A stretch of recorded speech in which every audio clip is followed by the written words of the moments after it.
Welcome to the Sustainable Clinical Medicine podcast. I am your host, Sarah Smith.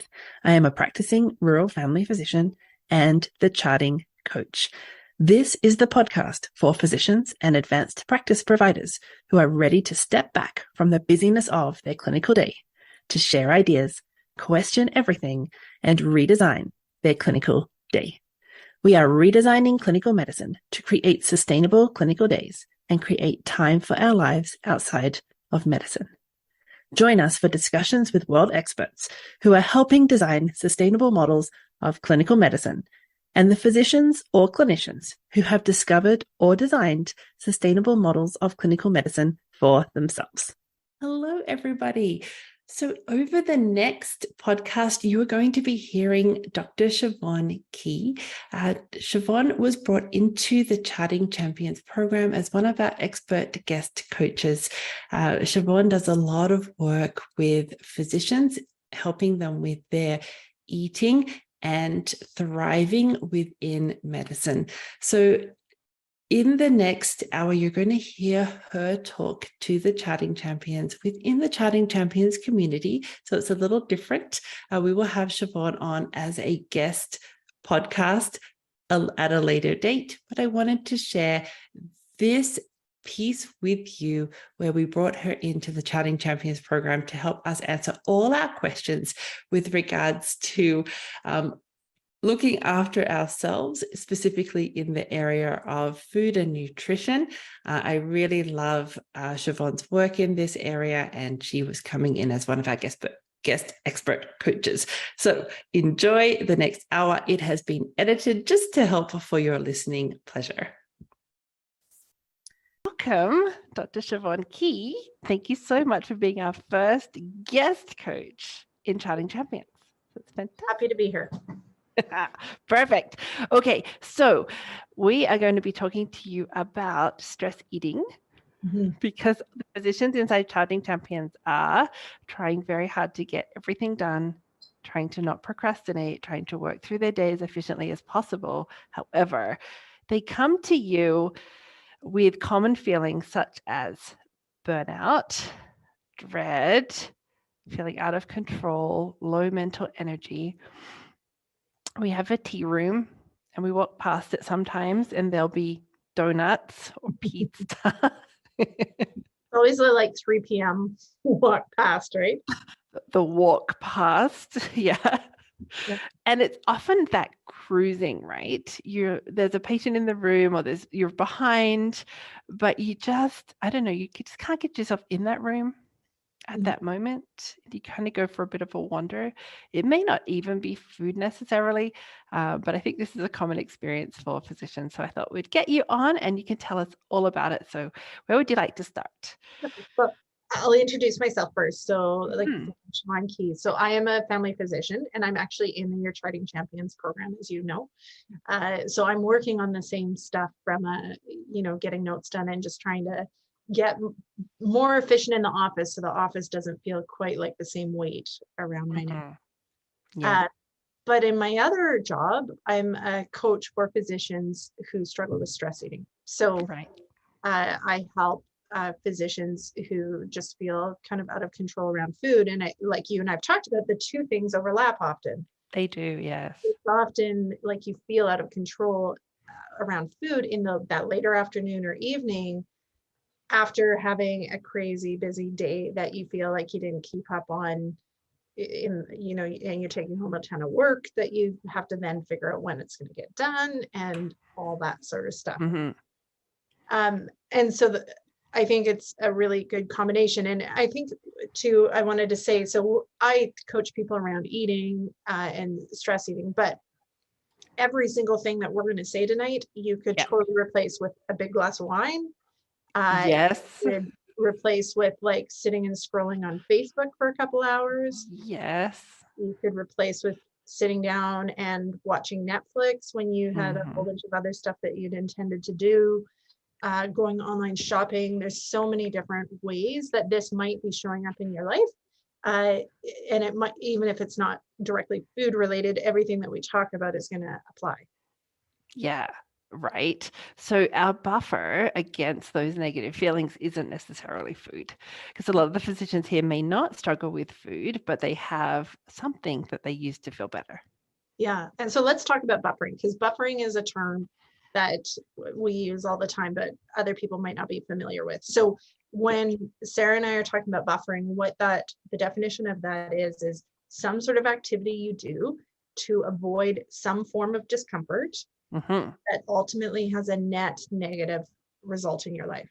So for example, my buffering was food, still is on a bad week, still, it's a constant work in progress. And so what that would be is crazy busy day, very uncomfortable because of the day, heading to eat fast food or some other thing. And it felt like it was the answer in the moment. And that's the trick with buffering, is it seems like a really good idea in the moment, and it seems really compelling in the moment. Yeah. But it does nothing to actually fix the underlying discomfort. And long term, it creates its own discomfort. So my eating that I did created a lot of extra weight. It created, concerns for my health. It created mental distress because I felt so out of control around food. And so the buffering things, that the definition of is it buffering is what's the result? Like, is it negative? Is it positive? If you do something, if everything's done and you sit down to watch an hour of Netflix and you feel great at the end and there's no negative result in your life, then that's not buffering. That's just you watch Netflix. If you have a stack of stuff you were going to do that night and you were planning on prepping your food for tomorrow, and you sit down and you suddenly, spend 3 hours watching Netflix and go to bed without that done and feel guilty and have consequences from that, then that's buffering. Yeah. Or even the getting to the Netflix in the evening and delaying going to bed, because you're still shaming yourself or guilting yourself about what happened in the day. So you're even starting to sabotage your next day with this desire to feel better. Yeah. So this is a common thread for physicians. It's a common thread for humans, though, right? It's so human, and it's a normal process for human brains to try to feel better in the moment. And the part of your brain that wants to feel better only sees the short term and only sees the moment, right? Yeah. And so you combine that with a human brain that likes things to happen really quick with our current society, where there's so many different things you can have in the moment. Brain thinks helps. So when I was a kid and we had a black and white TV when I was really little and you had to get up and turn the dial, it was harder to spend hours watching TV. Yes. Now it's really, really easy. Yes. So there's also a huge range of options for buffering. Oh, totally. There's so much. If you think about back when you used to actually drive in your car to go shop, it was a little harder to do that in the evening instead of doing your work. Whereas now it's really quite easy to shop anywhere you want, right? It's our society keeps making this easier and easier for us to do. Same with food. If we talk about skip the dishes or DoorDash, or if you're in the States, Uber Eats, that instead of I had to get my French fries back when it was my issue, whereas now I could just have it delivered to my door, which I think is for me, that would have been super dangerous. And I'm glad I live a little out of town and it won't deliver to me. I think that does probably help a little bit. So then it puts a little barrier between you and that desire for. So what is a strategy? How on earth do you avoid? So you're feeling pressure, mental load, exhausted, procrastinating. The next person in the room feels difficult or needy, and so you just take yourself down the hallway. So I think the way I like to look at this is, number one, you have to recognize that whatever buffering you're doing, if it's eating, if it's just procrastinating, because procrastinating is a buffer too, right? That feels kind of good in the moment, but has net negative effects. Yeah. If it's the glass of wine that you have as soon as the kids are in bed, whatever it is, you have to recognize that buffering is a symptom. It's not the problem. So, and this is specifically with eating is in our diet culture, we're taught that behavior is the issue. So if I, in the evening, just can't stop eating and I'm in the fridge and just constantly snacking, we're taught that that's a problem. And what I need to do is just focus on that food and just not eat it. It's really what we're taught, which how many of us have tried that, right? Like raise your hand. And how often did it work well? Right. Yes. Food in the evening when you're tired and really stressed. All right, thank you. That's helpful. I actually had my very first coach who wasn't a life coach. That's what she told me about my whole Wendy's French fry. I had hired her to try to figure out, why do I want these Wendy's French fries so bad? And like, why can't I stop? And she told me, just don't eat them. I was like, okay. Was that easy? I would just do it. Totally. So give yourself a break and don't focus directly on the behavior. Or you can, but you're not going to get the most bang, like the value for your time if you're focusing just on the behavior, because it's harder, because often that behavior is happening when you're in a more vulnerable state. Like you might be tired, you're probably stressed in some form, maybe you're frustrated, maybe you're feeling doubt. Like I think another thing at work that like that imposter syndrome stuff, like I'm not sure if I know what I'm doing thing, that triggers a lot of like buffering behavior. So to just focus on the behavior, you're asking yourself to kind of do harder work when you're already a little bit vulnerable. And so I find it more helpful to kind of zoom back and look at some of the earlier steps. So for example, I thought when I was driving home, I was like, my day today was a perfect example for this discussion. Awesome. There's so many things that happened that in my like old life, I call it that, or previously, I would have 100% gone through a drive-through at the end of today, because I would have felt so over the top. And I would have thought the problem was the drive-through and the problem was with me. What I've learned and what we teach in coaching is that the problem's not with you, the problem's not with the food, the problem's with just how your brain's thinking about things, that then it looks to the food as a solution. So what you want to do is you want to kind of put on your detective hat and get curious about what's going on in those moments leading up to like the immediate time that you want the food. Again, using food as an example, but you can insert anything. So like if it's your thing where the next patient's in the room and instead of going into the room, you're already behind, but instead of going into the room, you like head and go talk to a colleague, which I think would be classic, right? Where we've all done. You need to look at, okay, what's happening in that moment that's causing me to take that behavior? And what it almost always comes down to is what you're thinking about what situation you're in. So maybe you're thinking that's going to be such a hard conversation. That patient has chronic pain. I can never fix it. I can't make her happy, right? Like the stuff you've talked about in your difficult patient video. And so, maybe you're thinking that, and that's creates a discomfort in you that then your brain's like, why would I go in that room? That sounds horrible. That's right. Exactly. I'm going to do anything I can to avoid it. Or, maybe it has nothing to do with that patient in the room, but maybe it's your thoughts about something that's happened earlier in the day. Like maybe it's your thoughts about how far behind you are. Maybe it's your thoughts about that you need to get out of there on time to get the kids, which that's interesting, right? Because sometimes we have thoughts, I need to be on time, I need to get out of here. And that makes us procrastinate. Actually lay it out so that we get further behind and we don't get our work done, which it's just interesting how our brains work. Or maybe it's something that happened in the morning. Like, so for my example, my day, if I look back and I kind of look, what were the different kind of points that I added stress to myself in my day? So I finished feeling, stressed out today and feeling like I'd barely kept my head above water in the office today.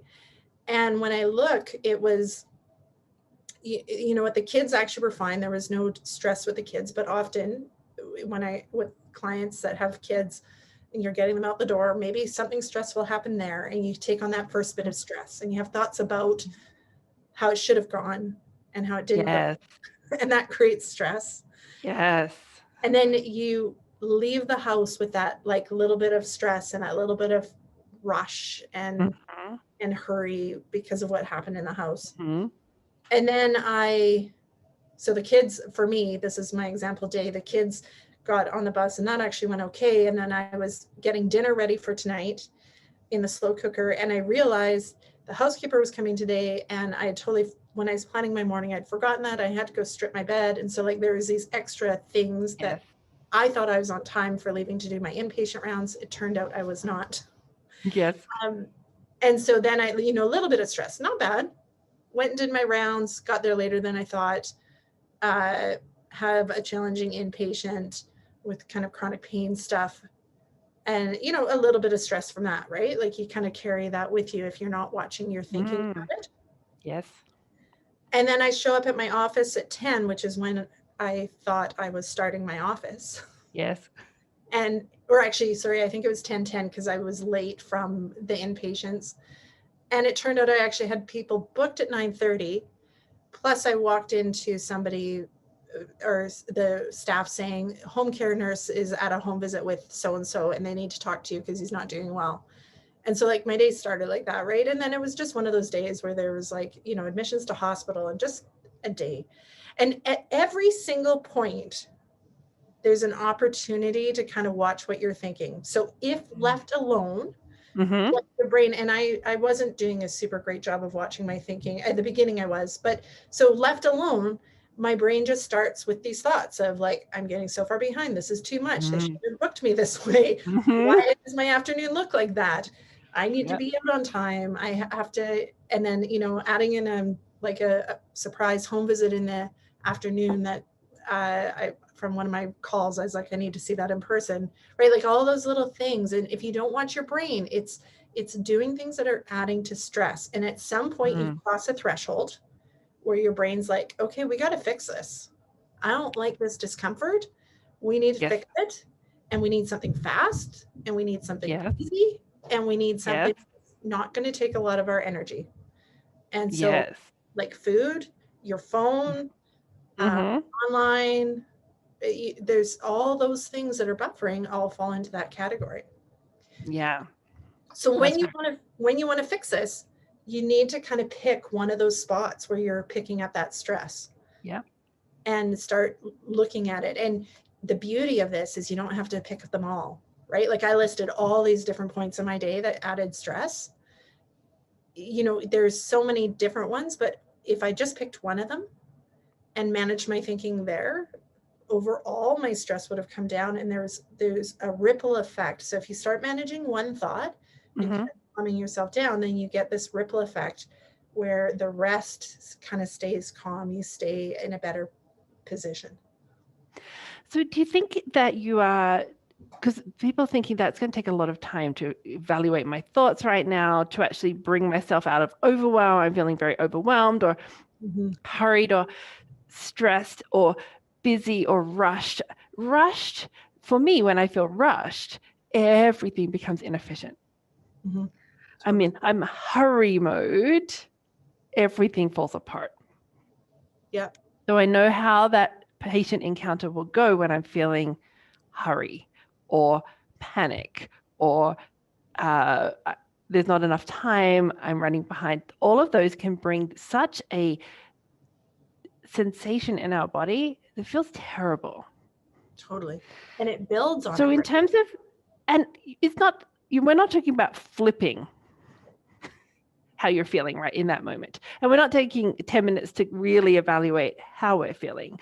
But this is a practice that as you practice it, you can find a feeling that feels better than hurry.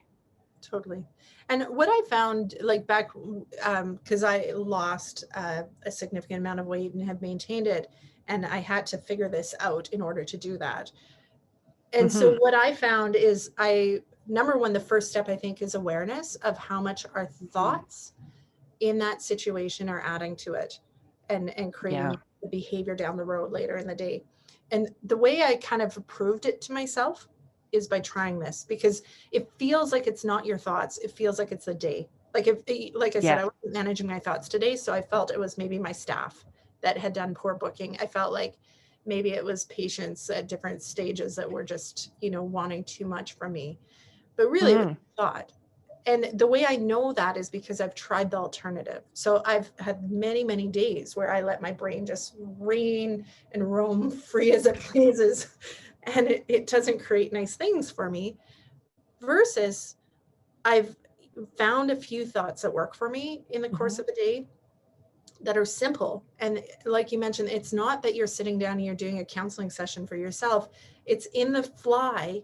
Yes. As you're going through that busy day without missing a step, you just correct yourself. So for me, one of the thoughts that usually works, and I just totally didn't use it today, was that everything that needs to get done, I'll get done.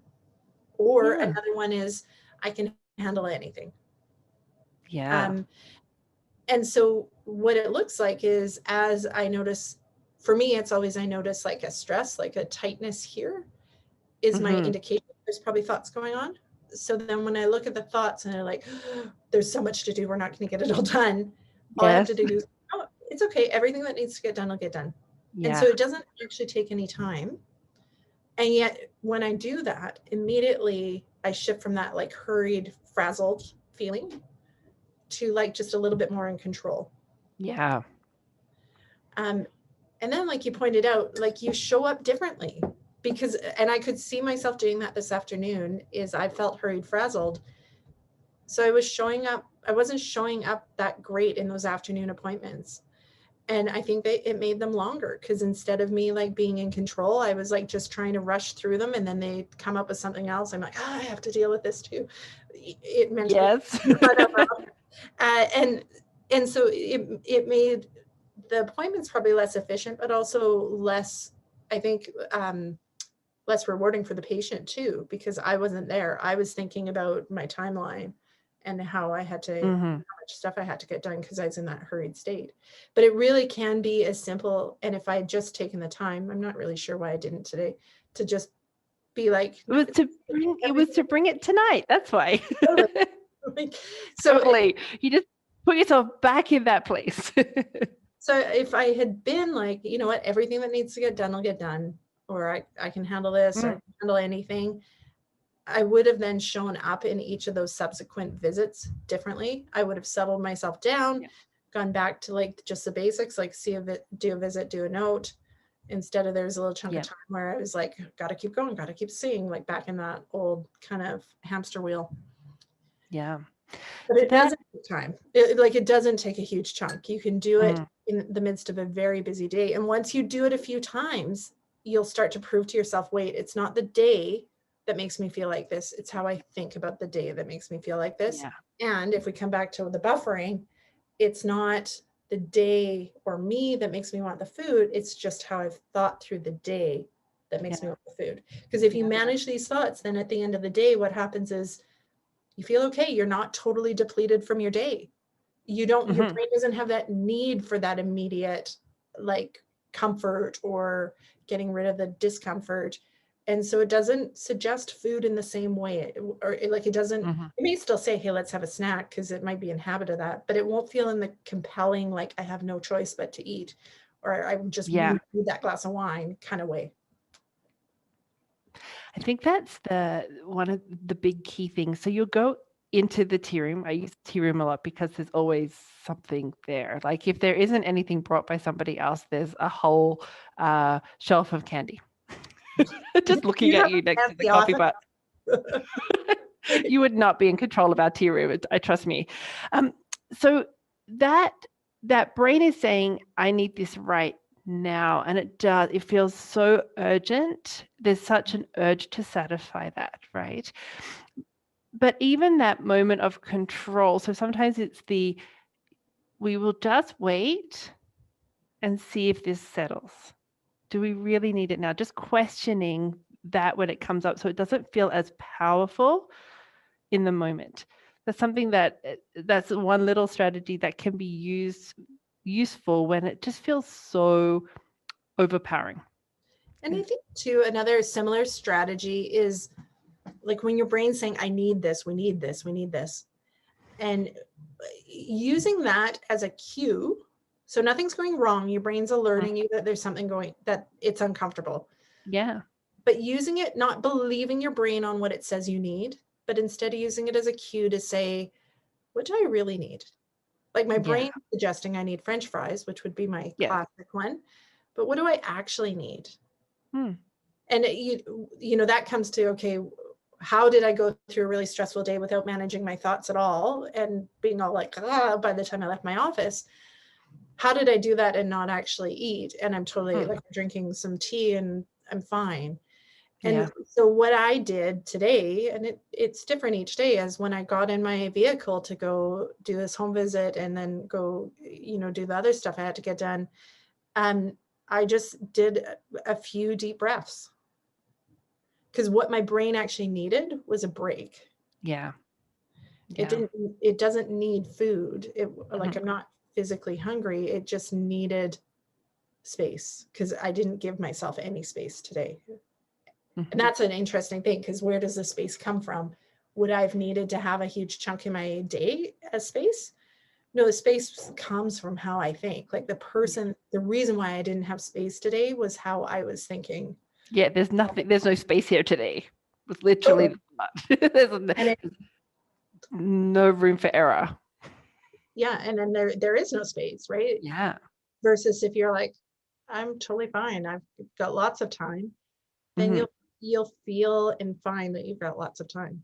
You can take breaths. I actually thought in the afternoon in between some patients, I was like, I should just stop and take some breaths or do a quick meditation. And I didn't, because I was still stuck in that hurry to like, I gotta go. Yeah. And it was when I got in the vehicle that I was like, okay, like I do have to manage this or else it's just amping up. And that's where I just stopped and took some breaths. But there might, you know, maybe if you ask yourself, there may be other things your brain comes up with. Everybody's going to be different on what that is that they need. I think the other thing that is interesting is our brain wants something now. It wants that pleasure now. And then there's the tendency to want to shame yourself right away. It's like, well, of course you want that. You know, you've got no control over this. You've got that negative experience of very well practiced thoughts of being negative towards yourself.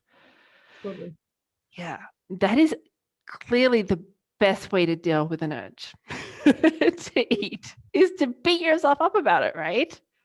So I think we need to go into that in detail, because I think we spend so much time doing it that we think it is the right way. So when I'm coaching physicians on overeating or binge eating, and we coach around like you can't beat yourself up, that is one of the biggest places that the brain resists, because we have been taught if you eat something that you quote unquote shouldn't have, you need to beat yourself up.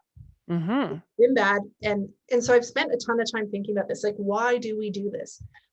And I think the most likely answer is that like our brain feels that the only way it's going to see change is through tough love. And so it's trying to give us tough love, like, you screwed up, you need to be more careful, don't do that anymore. The problem, and what we coach around, is what we think about creates emotion. So if you eat something, say you have the donut in the break room, and then you have thoughts of, why'd you go and do that again? Like we can't control ourselves around donuts. That creates a negative emotion of defeat, feeling out of control, shame, like all those emotions. Now, if food is your brain's answer to discomfort, and you've just created a bunch of discomfort by what you thought about the food, what will you do next? Right. Go find the next donut. Totally. Universally, it is like, I'll go eat some more. Or the next opportunity, you're like, why wouldn't you eat it? Because you've already messed up. And so that's like the classic pattern that we all do to ourselves. And yet it's a thought error. So the thought that we need to have tough love to manage our eating is a total thought error. is not true. It doesn't pan out any way you look at it. I haven't met a single person where beating themselves up actually helps them stick to their plan long term. It may Long term, that's right. and this is the thing, right? And so what it is if you have a feeling of shame, but your action is you don't eat the next donut, what that means is your action is not aligned with your feeling. So you're using willpower. Yes. So like you feel shame, your brain would really like the donut to make that shame feel better, Yes. but you're not eating the donut because you're using a lot of willpower. Yeah. And that you might get through like, days, you might get through weeks. Everybody's different on how long they can sustain that, but at some point that willpower will run out. And I think we've all experienced that where we're like, well, I stuck to that diet for, 2 weeks and then I just couldn't follow it anymore. However, with coaching and what we talk about, if you manage your thoughts, so if you're nice to yourself, yes, even if you ate the donut, yes, so if you eat the donut and then you have a thought like, that's interesting that I ate a donut. I wonder why, right? It doesn't have to be fantastic you ate the donut. It can just be like curious or compassionate. Like, I wonder why I ate that donut. That would give you an emotion of like curiosity, probably, right? Yeah. Your action from curiosity is going to be different. Like it'll lead you to do what I'm talking about and kind of look at the course of the day and see maybe why that donut showed up. Yeah. And it's going to put you in a better position to make a better choice the next time. The difference is when you make that better choice, you're not going to be relying on willpower because it's in line with the emotion that you're feeling. Yeah. So I liked the powerful and simple thoughts that help bring you back into feeling more in control in your day. Because what you're saying is when things are out of control is when we're more at risk of the buffering, though our brain is just so accustomed to finding instant pleasure. So remaining in discomfort to be able to get the reward of what you were aiming for. So not delaying efficiency, not procrastinating, allowing discomfort to be there and moving forward. So those simple and powerful statements to your brain can be a way to help while you're trying to figure out how to not be victim to your day. So I think what you were saying is you turned up at 10 o'clock, the patients that started at 9:30, like you're already in that moment of it's all gone wrong, this is unfair, why did they do this to me? And you know immediately that you've given your power away. You know what I thought is Sarah says we're supposed to show up on time and start on time. It's all my fault. Love it. Yeah. So when I'm in that moment of hurried, if I'm feeling hurried, I will step into, let's just do the next one thing. And I think that for me, I'm like, there's just one thing at a time because we can only ever do one thing at a time. Let's just do the next one thing. And taking a moment for myself and that compassion for yourself. So really choosing not to beat yourself up, choosing not to shame yourself, choosing not to think that you're not doing it right. And it is a practice not to beat yourself up, right? It's a practice to take those negative thoughts that you've always or allowed your brain to think for so long and just understand it's your brain being efficient. Yeah. And I think like realizing that our brain on default thinks negatively. And so if left alone, it will be providing you with thoughts of that you're not doing stuff right in some form. It shows up differently for everybody. But recognizing that that's not a fact, that's just a thought. It's just what your brain does on default. And you can shift it and change it and intentionally decide that you don't actually think that about yourself. Yeah. And in this setting, I always like to think about talking to my brain as if I would talk to my kids when they were toddlers. And so it'd be like, okay, yeah, I hear you, but we don't actually speak to ourselves that way. Yeah, that's a lovely way to say it. Good. I like that. Like, because again, it's like layers and layers, right? Because you can get, upset at yourself for what you ate. And then you can get upset at yourself for feeling upset about what you ate. And like, it can go on layers after layers. Yep. The end result is that you feel really crummy and you really want to eat more, or you really want to just check out and, watch the Netflix or whatever it is. So when you're correcting yourself, using it in the tone of like a caring parent, and being like, yeah, okay, I hear you. I hear you're freaking out, but actually everything's going to get done. Or it's okay. We just focus on this next thing. Just like when my kids are freaking out about the multiplication tables and I'm like, it's okay. Let's just focus on this one. Don't look at the 30 that are on the page. Just do this. Yeah, that's such a good way of thinking about it. Any advice on eating in a healthy way? Yeah. So, I think there's lots of different approaches to this. Number one would be, you might want to just have simple food either at home or in the vehicle or at the office, like, food that's kind of more shelf stable, that works for you, that if you start to get hungry, you could eat like on the way home. Like if you know yourself that if you come home hungry, walking in the house with the food that's in the house is kind of a danger zone, then you might want to like have something in the vehicle that, so you're not walking in hungry. So for me, I at various times have had things like just pre-wrapped cheeses in the office fridge, because like I find that works well for me. Jerky, again, even if I don't need it for weeks, it's still there. In the car, I often keep like some peanuts or something. So if I'm hungry driving home, I can just eat some peanuts. So one of the steps is manage the hunger and deal with the hunger. That's kind of like the beginning step is how I would think about it. The kind of next level step is watching what we think about when we're hungry. We're programmed to think that hunger is an emergency, and it can create almost panic feelings. Like when you feel hunger and you haven't eaten, it can create this panic.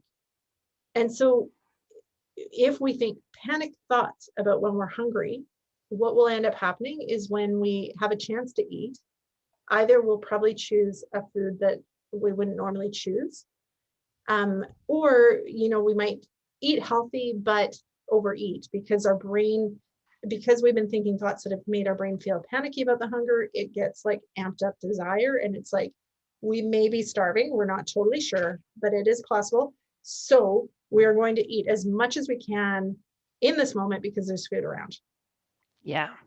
So watching how you're thinking that, and it's similar to what you were just saying, like when you start to feel hungry, you haven't eaten lunch, just being like, it's okay, like we'll be fine, we'll have plenty of time to eat later, and kind of thinking in those calming thoughts to yourself. You'll probably find when you do go home, even though you might feel the physical hunger, you won't feel so out of control, because a lot of the out of control piece when you have physical hunger comes from your thoughts. Yeah, I agree. So walking the door thinking I have to eat everything, you're like, no, there's plenty of food. We can take our time.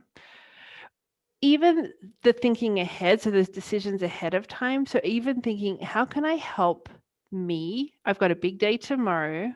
How can I plan for that? How can I look after myself? How can I actually decide ahead of time to love myself tomorrow by having a plan of what I will take for lunch? And could I prepare that now? Like, what is the most simple solution for tomorrow, knowing that it's a big day, or that it could be go sideways, or there could be, you may be on call, you may have walk-in clinic for the day, so it could be very busy or it could be not busy at all.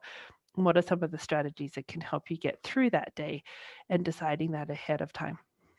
Totally. And I think the other place to look, like, because sometimes what we'll do is we'll bring lunch, but then we get so wrapped up in the busy hurry that we feel we don't actually have time to eat it.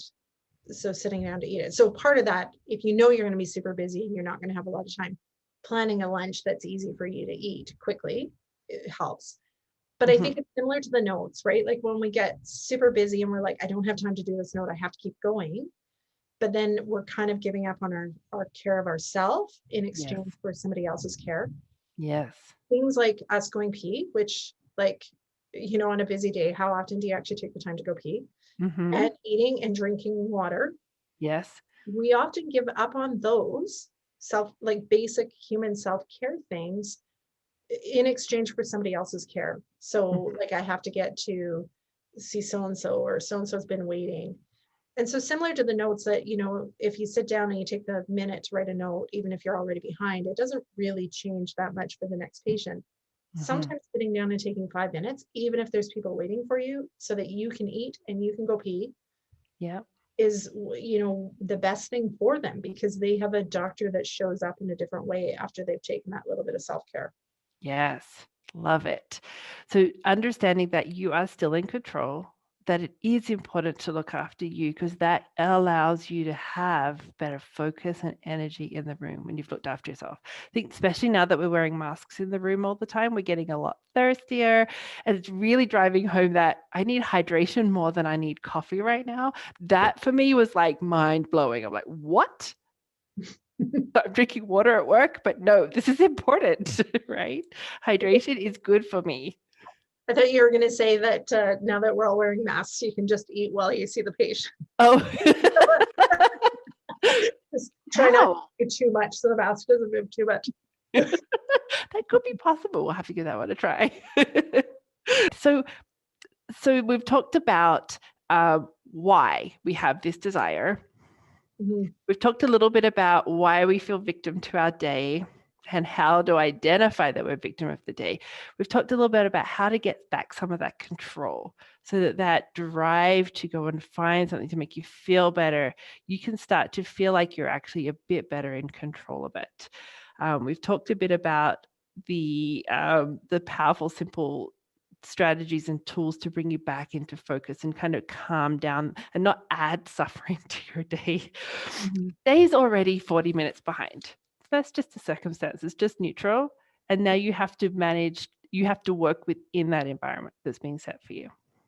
Yeah. Can't do anything about the time, but that's the math of the day, and we don't have to bring the drama. Mhm. We have to be victim to the day. We've talked a bit about sort of simple foods and strategies that you could use to make sure you are hydrated and looking after yourself at work and planning ahead and planning for those times when you know you're going to be triggered. Mhm. Yeah. Like you say, when And you that's hop in the car. totally, that's where the nuts in the car came from for me, is back when I was first working on, switching over to lower carb. I knew that hopping in that vehicle and starting to drive home was like the trigger for me to want to go get French fries or something else. And so I bought salt and vinegar peanuts. So Mm, it tasted almost like I was having chips or something like that. Like I got it's more than just a peanut. And yet it, like, as soon as I started to have a food craving, I could just eat them and not mhm. like it didn't, I filled up faster with them. I couldn't really overeat them. So they were a pretty safe food for me. I was going to say one other thing too, just coming back to the not beating yourself up, is I wanted to point out that all of these things are linked, right? So if we have a super busy day, we fall victim to our day, have all the thoughts about how busy we are, we end up overeating at night. We then have thoughts about how out of control we are. Yep. And then what happens is the next morning you wake up with all sorts of thoughts about how poorly you did yesterday in Yep. various ways. And it sets you up to have the same day. Yes. You drag it forward. I talk about this like it's like you're dragging a wagon, and every time when you've got all these negative thoughts, it's like you're putting bricks in the wagon, and so you're pulling that baggage from what already happened, what already is just a circumstance. It's Hmm. neutral Yep. through that next day, and that's where you end up like kind of feeling more and more out of control or Mm. further and further behind, and it just compounds when you are trying to constantly atone for whatever you've already done. Yeah. And you're creating that evidence of how out of control you are and how you have no control around food, how you have no control around your day, that there is no other way of doing this. You keep adding to that evidence pile. Yeah. Even stopping and asking yourself, is that real? Is that true? Is that statement to my brain true? Yeah. And then you can decide, do I want to add suffering? So this is the negative part of the day where I'm running 40 minutes behind. It wasn't necessarily anything I did to create this. And then you can take it one of two ways. So this isn't the 50-50 of our day that we love, where we start 40 minutes behind and it was unintentional. We can take that day and either say, okay, I'm 40 minutes behind because of whatever error. Do I want to just get on with the day? Or do I want to turn up and beat myself up about it and go and find extra coffee and donuts and anything that's going because I just feel so terrible about this? Yeah. And adding that drama to a math problem. Totally. And we Yeah. do that all the time All the time. in so many different ways. Yeah. And so I was going to say, we haven't talked directly about like, what do you do when you're standing in front of the donut and Yes, your brain is screaming, donut? that's right. It's like, eat me. So I think, like we talked about, okay, using that as like a cue for, okay, what do I really need? And seeing if you can figure out something that'll have a net positive effect. Because remember, we're talking about buffering has a net negative effect in your day. Yep. So me eating a donut midday would make me sluggish and gross feeling physically for the rest of the day.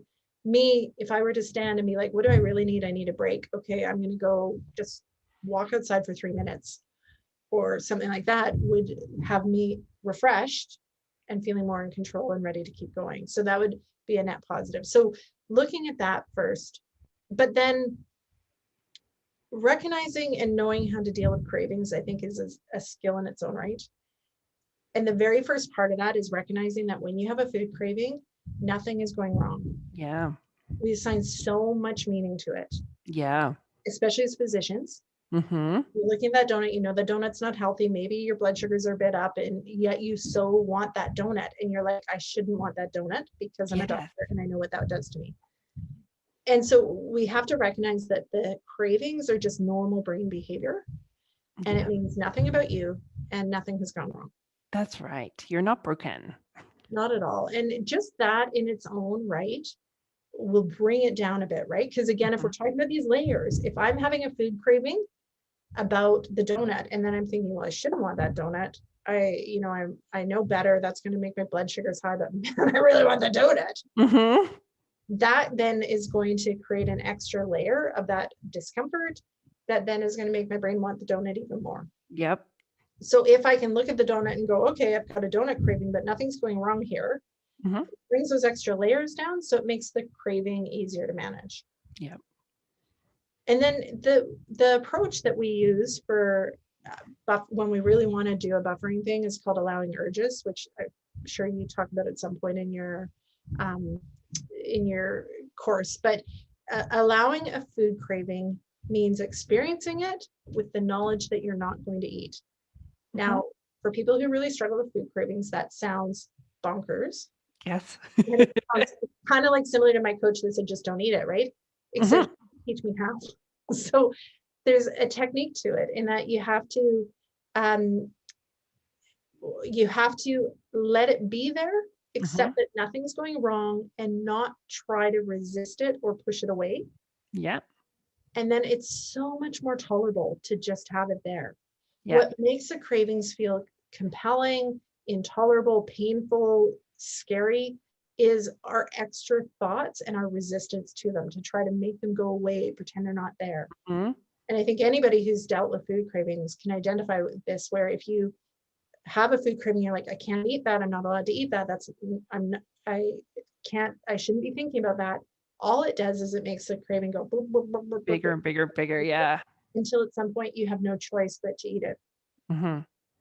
And I heard last night, I heard a quote that applies to this, in that it's when you stop struggling, you float.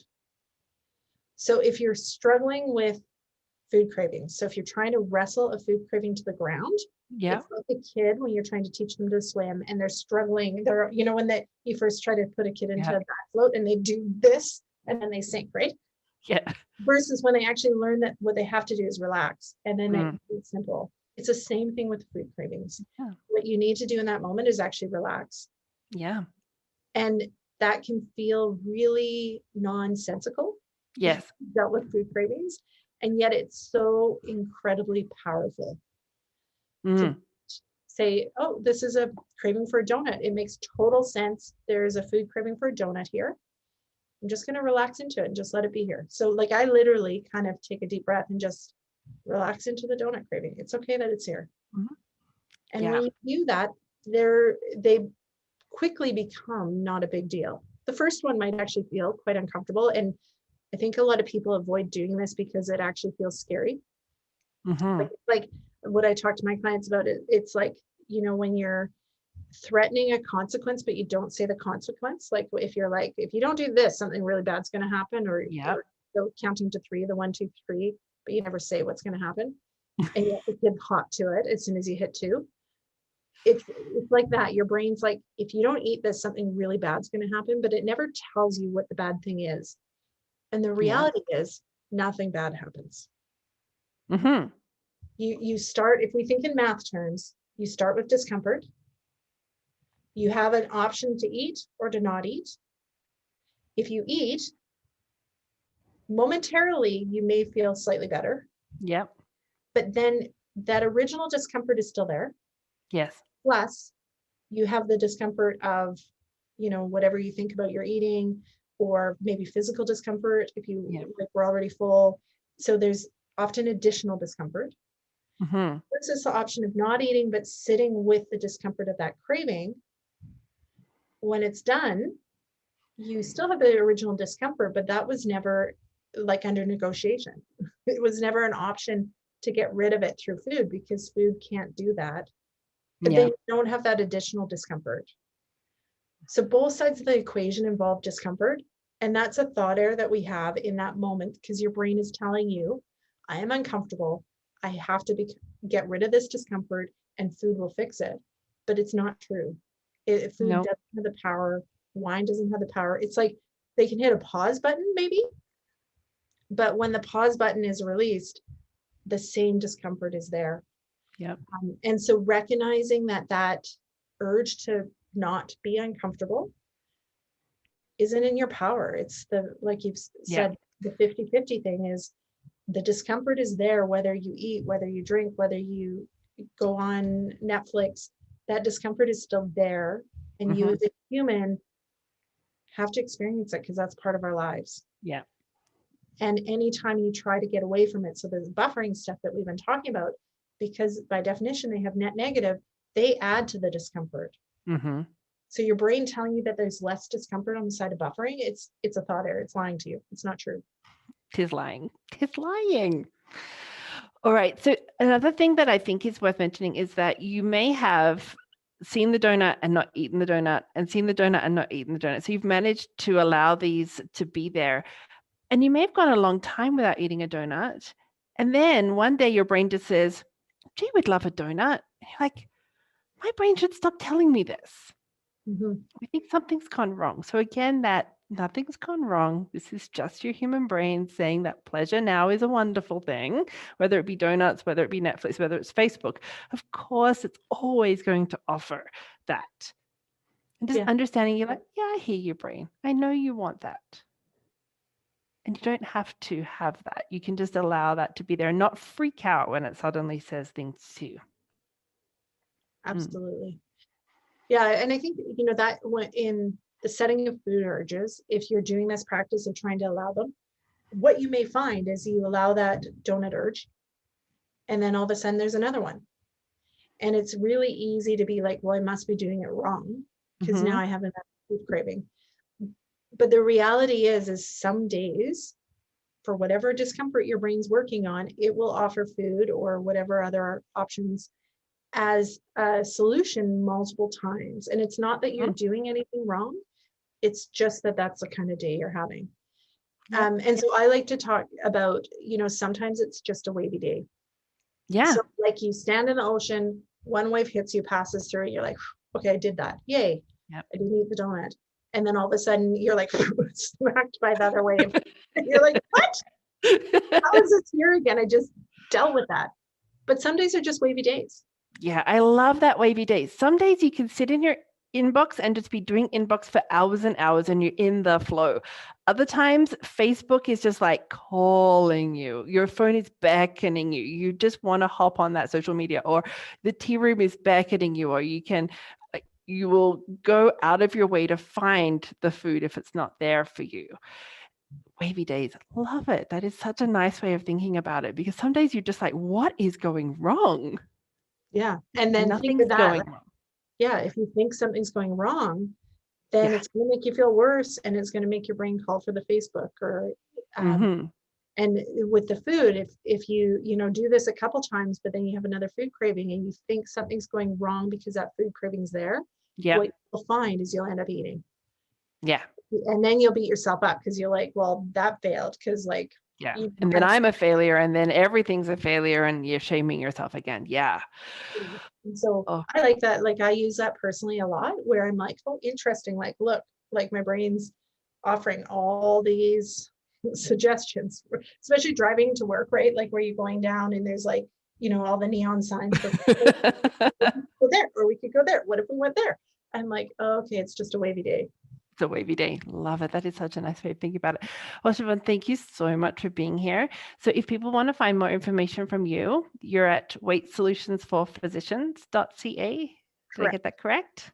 And then if this resonates with people, they can also check out my podcast, which there's more than 100 episodes with Weight Solutions for Physicians on all the podcast players.